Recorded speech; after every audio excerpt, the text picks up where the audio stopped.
पहलवान सास। मधु की शादी के कुछ सालों में ही उसके पति की मृत्यु हो जाती है, जिसके बाद उसके ऊपर सास की जिम्मेदारी आ जाती है और वो अब अपनी सास के साथ घर में अकेली रहती है। मम्मी नाश्ता बना दिया है, टाइम से खा लेना। दोपहर का खाना शीला आकर बना देगी। मैं ऑफिस जा रही हूँ। अरे क्यों उस टेप रिकॉर्डर पर पैसे खर्चा करती हो? इतना काम मैं खुद भी कर सकती हूँ। हाँ हाँ बिल्कुल। आधे समय तो जोड़ों के दर्द की दवाई खाती हूँ और फिर काम करने की बात करती हो। दवाई खाती हूँ तो क्या, मैं अभी भी अकेली 10 पर भारी हूँ। हाँ हाँ मैंने मान लिया। मधु घर से चली जाती है, जिसके बाद सास नाश्ता कर दवाई लेकर टीवी देखने बैठ जाती है। दोपहर को शीला घर आती है। अरे क्यों माँ जी, आज किस बात से मेरी नौकरी बची? अरे चल ज्यादा बक मत कर, काम कर अपना। शीला खाना बनाने लगती है और सास वहीं पास में बैठ जाती है।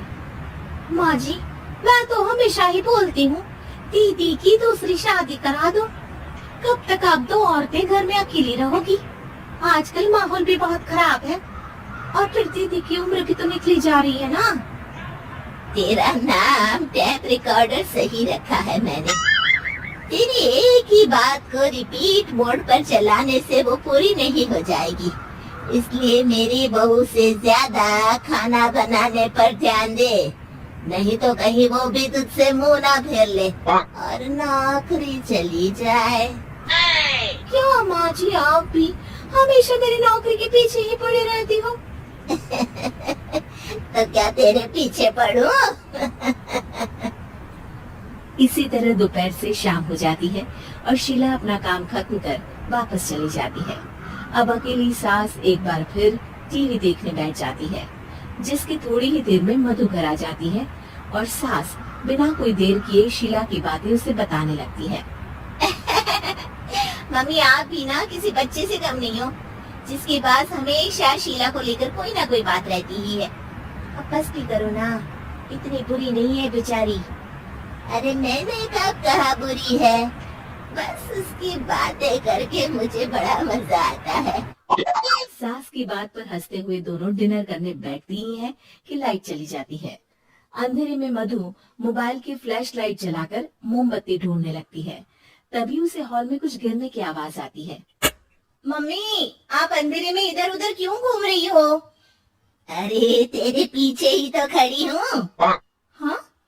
अगर आप यहाँ हो तो वो हॉल में सामान कैसा गिरा? भूत आया। अरे मुझे क्या पता, जाकर देखना पड़ेगा ना। दोनों हॉल में जाते हैं, लेकिन वहाँ कोई नहीं होता। अब उन्हें कमरे में से सामान गिरने की आवाज आती है। लगता है ये भूत चोरी करने आया है, इसे वापस कब्र में पहुंचाना ही पड़ेगा। बस हाँ हाँ, आप ज्यादा ना तीस माखा मत बनो, मैं पुलिस को फोन करती हूँ। अरे जब तक तेरी पुलिस आएगी तब तक क्या वो हमारे साथ बैठकर अंताक्षरी खेलेगा? हट डरपोक, संभालने दे मुझे। अब सास पास रखा फ्लावर पॉट उठाकर कमरे की तरफ बढ़ने लगती है, जहाँ उसे दो आदमी दिखाई देते हैं। पीछे पीछे मधु भी वहाँ आ जाती है। मम्मी, अभी भी मौका है, बाहर भाग जाते हैं। मधु की आवाज सुन चोर चौकन्ने हो जाते हैं।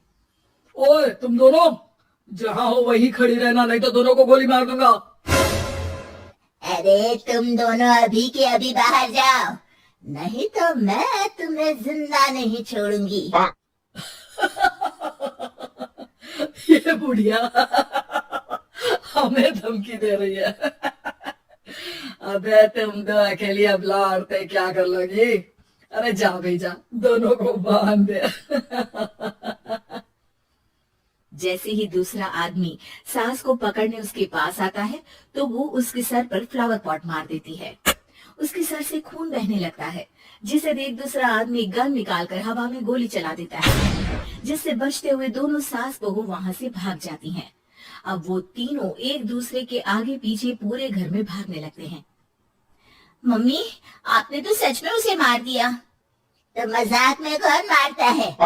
और अभी तुम मेरे साथ ही रहना, नहीं तो पक्का मारी जाओगी। ये औरतों को कमजोर समझता है ना, आज इसे औरतों की ऐसी ताकत दिखाऊंगी कि ये आदमी पैदा होने पर शर्म करेगा। हाँ? ये अचानक आपके अंदर झांसी की रानी कहाँ से जाग गई? वैसे तो हमेशा जोड़ों में दर्द बोलती रहती हो।